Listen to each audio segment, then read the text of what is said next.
This is TechCrunch. Apple's mobile browser policies and Google Pact are holding back innovation, so says UK regulator. I'm Imran Sheikh, and no, UK regulator is not the MCU's latest superhero. It's time for your Daily Crunch for Saturday, starting with 3 big headlines.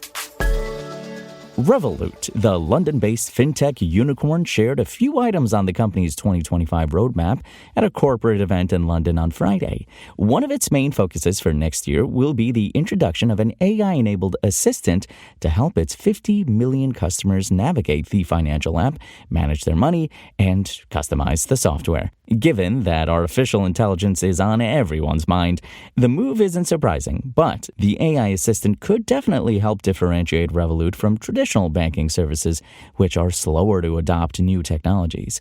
When Revolut launched its app nearly 10 years ago, many people discovered the concept of debit cards with real-time payment notifications.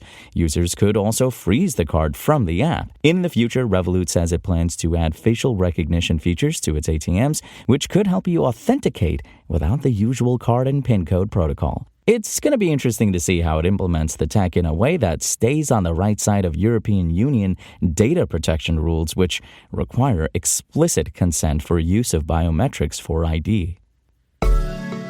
Streaming services and media software maker Plex on Friday introduced a redesign of its software that puts more emphasis on discovery, easily accessing your watch list, and other personalization features, including those for home media enthusiasts who still use the app to organize their media libraries. Over the years, the company has tried to balance its history as a software maker focused on home media organization with its future as a streaming service where it generates revenue through ad-supported content. Following its $40 million fundraise at the beginning of 2024, the company said it'd be nearing profitability around year-end or early 2025. Given that goal, Plex's redesign needs to be successful.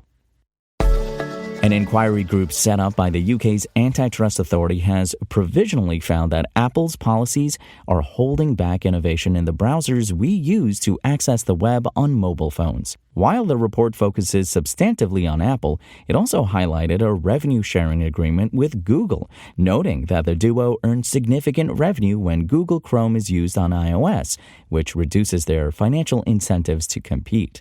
The announcement comes in the same week as the Department of Justice, DOJ, in the U.S. said that Google should divest its Chrome browser after a judge ruled in August that the internet giant was tantamount to an illegal monopoly on online search. Today's findings have been a long time coming. The Competition and Markets Authority, CMA, launched a market study back in 2021, looking into Apple and Google's dominance in mobile, including practices and policies around their respective app stores and browsers. The following year, the regulator confirmed it was launching a formal antitrust probe into this Android-iOS mobile duopoly focused on browsers and cloud gaming, noting at the time that it had concerns that they could be restricting competition and harming consumers. And here's what you need to know from the world of startups. MatX, a startup designing chips that support large language models, has raised a Series A of approximately $80 million, 3 sources say, less than a year after raising its $25 million seed round. Spark Capital led the investment, valuing the company at a pre-money valuation in the mid-$200 million range and a post-money valuation of the low $300 million range, a person who received the deal told TechCrunch. And beleaguered Swedish battery manufacturer Northvolt announced on Thursday that it was filing for bankruptcy in the U.S., striking a blow to Europe's ambitions for homegrown lithium-ion batteries. The company reportedly chose Chapter 11 in an effort to right its finances.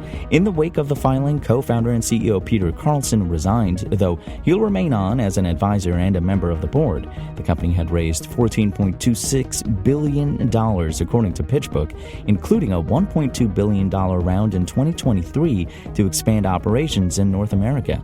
But that wasn't enough to keep the cash-starved operation going. And that's your Daily Crunch. Today's stories were reported by Marina Temkin, Romain Dier, Paul Sowers, and more beautiful, lovely TechCrunch journalists. We'll see you here next week, and until then, find us at TechCrunch.com.